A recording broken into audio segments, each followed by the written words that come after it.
and welcome back to Mental Health Mondays. I do apologise if my voice sounds a little bit coldy. I'm still kind of getting over the flu. I've been ill since I got back from Egypt, which absolutely sucked, and it meant that I didn't get a Mental Health Monday video up last week, so I do apologise for that. But today is Mental Health Awareness Day, so I had to get a video up. Also, if you noticed this in the video, it's nothing to do with mental health. I had a little incident with a bagel the other day.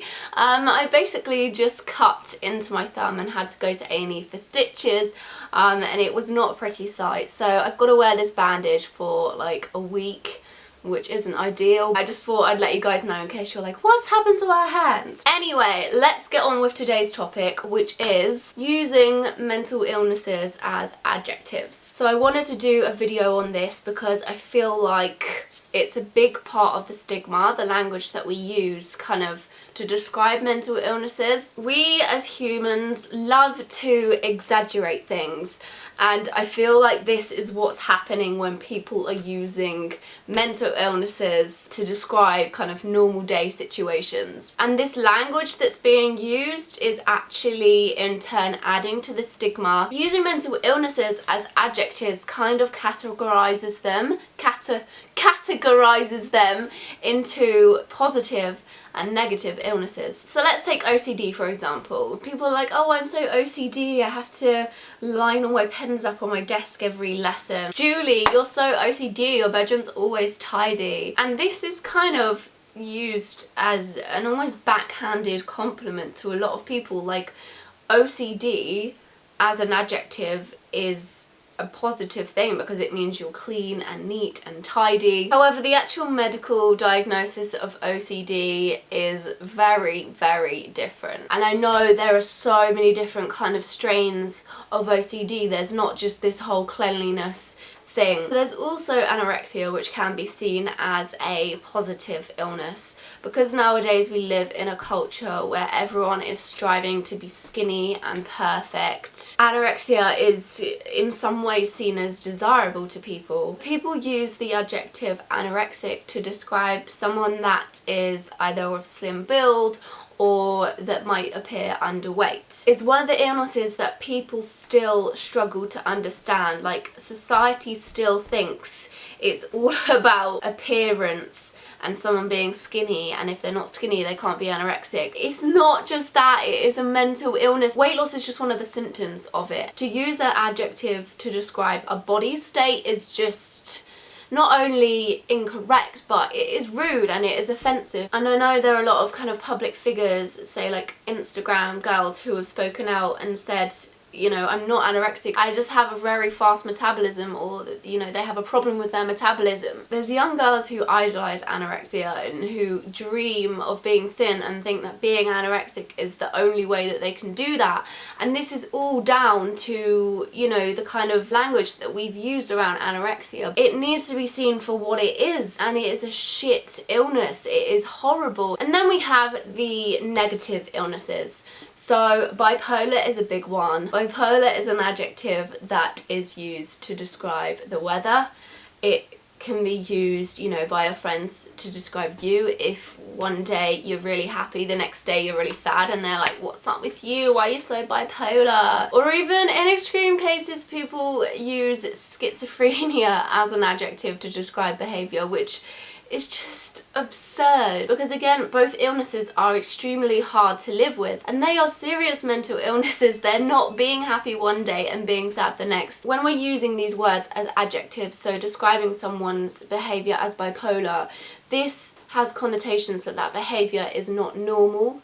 So again, this is adding to the stigma and saying that, you know, people with these mental illnesses aren't normal and that they're weird. Similarly, panic attacks, very, very disabling to a person. But people describe themselves having a panic attack, say when they've lost their keys or their favourite celebrity tweets them. People throw these words around far too easily. Suffering from anxiety and panic attacks is not just kind of butterflies before you do a test.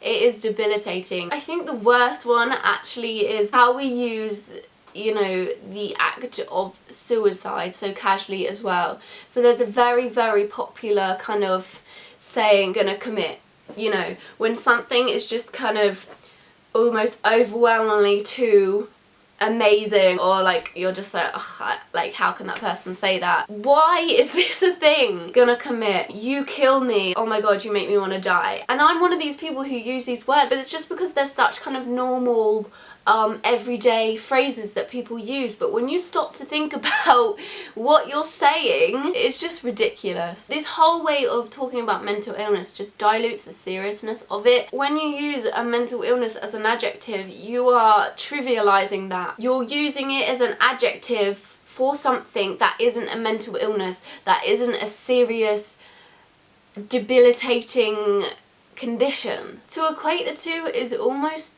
just ridiculous, because of course OCD is not just having all your DVDs in order or making sure your bedroom is always tidy. Mental illnesses are far more complex than these adjectives describe them to be. So in turn, this language then contributes to the whole stigma, because people are again not seeing mental health as serious issues. By using these adjectives, we are giving people incorrect information, because people need to know the reality of mental illness.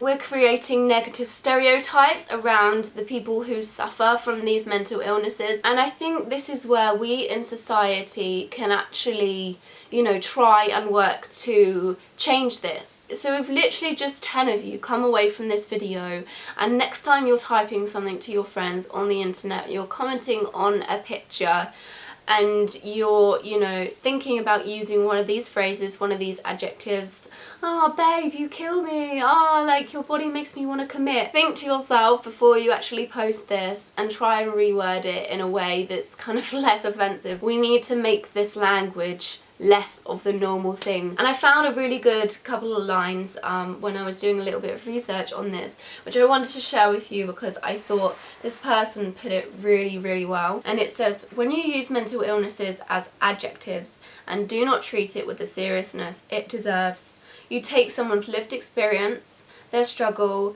and turn it into a descriptor that gives people the wrong idea of what these illnesses are and what they really feel like. So before I go, guys, I have an exciting announcement. So you may have seen on some of my social media that I have a collaboration coming out today, and I can finally reveal to you guys what it is. I am bringing out a collection with Coconut Lane. I've designed 2 designs that are going to go onto phone cases and also onto wall art. And each of the cases have a quote on them, and they are 2 of my favourite quotes ever. They mean a lot to me, and I've designed them to look all pretty for you guys, and all the profits from everything that is sold is going to the mental health charity Sane, which is so exciting because it is a charity that I really admire. I love all the work they do. They've got a huge campaign on the stigma around mental health, which is really, really amazing. So yeah, I'll link their website below, and I'll link where you can get the phone cases and the wall art from. There's only gonna be a limited number, so make sure you go and get them now. Not only will you have a cute phone case, but you'll also really, really be helping out a good cause, and I will see you all very, very soon. Bye!